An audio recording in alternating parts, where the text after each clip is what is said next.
தேரிழந்தூர் அர் ரஹீமியா அரபிக் கல்லூரி. உங்கள் ஆண் பிள்ளைகள் 7 ஆண்டுகளில் ஆலிம் பட்டத்துடன் பிகாம், பிபிஏ, பிஏ டிகிரிகளும் பெற்று சிறந்த ஆலிமாக வெளிவர இன்றே தொடர்பு கொள்ளுங்கள். அலைக்கும் வரஹ்மத்துல்லாஹி பரகாத்தஹு. நற்குணம். நபி ஸல்லல்லாஹு அலைஹி வஸல்லம் அவர்கள் நற்குணத்தின் சான்றாக இருந்தார்கள். நபி ஸல்லல்லாஹு அலைஹி வஸல்லம் அவர்கள் நபி தோழர்களிடம், நீங்கள் ஒருவருக்காக கருணையுடன் நடந்து கொள்ளாதவரை ஈமான் கொள்ள மாட்டீர்கள் என கூற, அல்லாஹ்வின் தூதரை, நாங்கள் அனைவரும் கருணையுடன் நடந்து கொள்கிறோம் என்று நபி தோழர்கள் பதிலளித்தார்கள். அதற்கு நபி ஸல்லல்லாஹு அலைஹி வஸல்லம் அவர்கள், கருணை என்பது நீங்கள் உங்கள் தோழர்களிடம் மற்றும் கொள்வதல்ல, மக்கள், உறவினர்கள், நண்பர்கள் என வட்டத்துக்குள் சுருக்கி அனைத்து மனிதர்களையும் விசாலப்படுத்த வேண்டும்.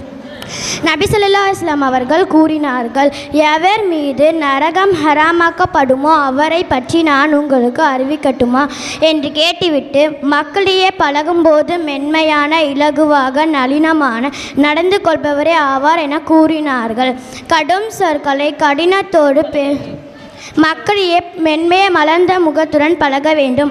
அல்லாஹ் மென்மையாளவன், அடியாளர்களிடமும் மென்மையை நேசிக்கிறான். நபி ஸல்லல்லாஹு அலைஹி வஸல்லம் அவர்கள் கூறினார்கள், கடும் சொற்களை கடினத்தோடு பேசுவதையும் பழக்கமுடையவர்கள் 2 நஷ்டத்தை சந்திப்பார்கள். ஒன்று அல்லாஹ்வின் கோபம், மற்றொன்று மக்களிடையே வெறுப்பு. எனவே இன்ஷா அல்லாஹ் நாம் அனைவரிடமும் நல்ல நற்குணத்துடன் நடந்து கொள்ள அல்லாஹ் தௌஃபீக் செய்வானாக. ஆமீன். அஸ்ஸலாமு அலைக்கும் வரஹ்மத்துல்லாஹி வபரகாத்துஹு. ஆமீன்.